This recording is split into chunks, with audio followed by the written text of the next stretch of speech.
வேர்க்கடலை வறுத்துட்டு தூள் பண்ணிவிட்டு வெல்லமும் தூள் பண்ணி 2 மிக்ஸ் பண்ணி வச்சுருக்கேன். ராகி மாவு நல்லா சாஃப்டாக பிணைஞ்சிட்டு நல்லா அடை மாதிரி தட்டிட்டு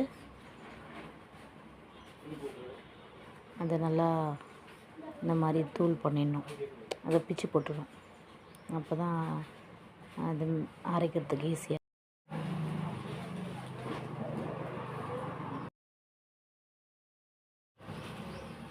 நல்லா இந்த மாதிரி நல்லா சாஃப்டாக அரைச்சி வச்சுக்கணும். பவுட்ராக அரைச்சிட்டு ஏன்னா உருண்டை பிடிக்கிறதுக்கு நல்லா சாஃப்டாக இருக்கும்.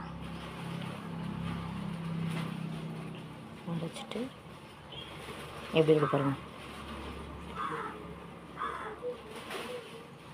அது கூட இந்த பூரணம் கலந்துட்டு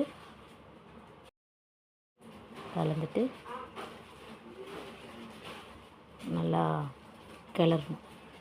நல்லா கிளறிட்டு நல்லா ஒன்றோட ஒன்று நல்லா மிக்ஸ் பண்ணிவிட்டு நல்லா புஷ் பண்ணி நல்லா பிணைஞ்சிக்கணும். நல்லா பிணைஞ்சிட்டு உருண்டை பிடிச்ச வேண்டியது தான். உருண்டை பிடிச்சிட்டா ராகி சிம்பிளி ரெடி ஆகிடும்.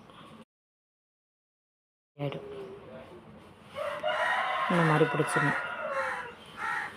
ஹெல்த்தி லட்டு உருண்டை சிம்பிளி